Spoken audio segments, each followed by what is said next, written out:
Thank you, Senator and Representative. I just saw the my chair of the Labor Committee here, Representative Porter, and I think I can speak for both of us in saying that, we both know that this is an emotionally charged issue. We sat through probably 10 hours of public hearing testimony on this very important issue because I do believe firmly that there are people out there that need help, as you just mentioned. The question is, how do you get to it? And I think just a few points today that should be brought out. Number one, this bill is significantly different than the governor's bill. The governor's bill, which is, as far as I'm concerned, not even on this agenda, rolls back some of the progressive thought and policy in the House version of the bill. Number one, it's 100% wage replacement. So if there's, and anybody in this room thinks for 1 minute that someone's going to think twice about getting paid 100% of their salary to take 12 weeks off, then you're wrong. Because I believe firmly that if I need time off and I can get 100% of my salary, I'm going to take that time off. But if I'm getting 50% of that salary, I might think twice about applying for this program. And this is where the governor differs from the House and the Senate versions of these bills, in which he recognizes 100% wage replacement is not sustainable. Second, you have 12 weeks, full paid. Many other states, and we always hear about, Connecticut needs to be competitive. Well, we lost 2,500 jobs in January, 400 jobs in February. If only we were doing as good as the federal government right now and what's going on with these, speaking of tax day, the tax cuts, and how good our country's doing. Unemployment, 70-year low.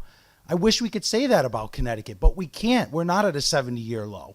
I don't even think we're even close to it. But what about small businesses?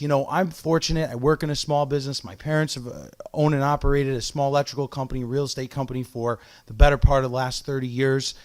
And if we lose 3 or 4 employees a year under this FMLA program for 12 weeks, we are in a terrible situation. If we lose 3 electricians that know the jobs, know the customers, know the daily routine for 12 weeks per year, then we are in a really tough predicament. We either have to hire a temp worker or pick up the pieces ourselves. And for a lot of small businesses, that's unsustainable. So I don't care if you're in a district where everyone's telling you that this is a great idea, or you're in a district like mine where everyone's telling me, if you vote for this, I'll never vote for you again. You have to realize that this can't be good for the small business community. And if Connecticut was doing so well and we were at the top of the nation in every category, then I would say, hey, you know what? Maybe we should look at a couple of weeks. But we aren't even close to that. We are so far off where the rest of the nation is. We need to listen to the job creators. Job creators have come out and said, we can't sustain ourselves on this.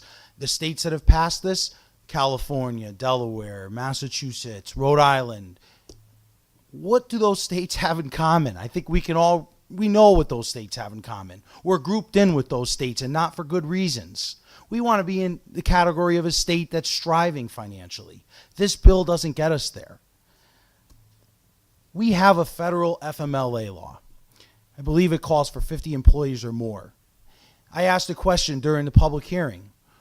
Would you exempt a company that offers FMLA? The answer, no.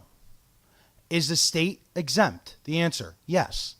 If the program is so good, then why is the state of Connecticut exempting itself?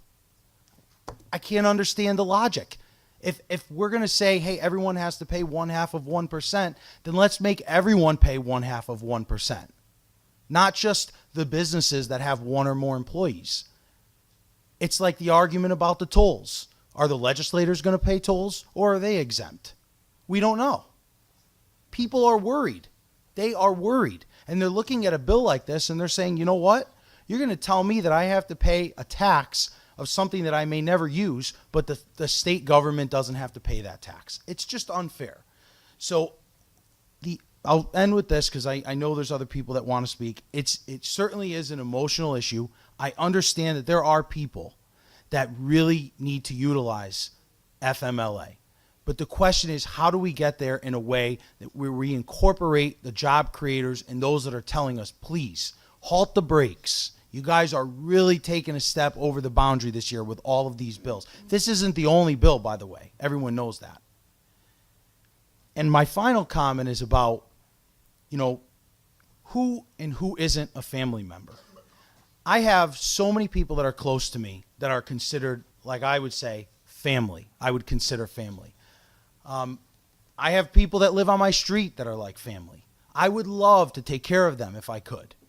I have people that have been in business with me for 20 years, since before I even started working there, that are family members, quote unquote family members, but not blood related to me.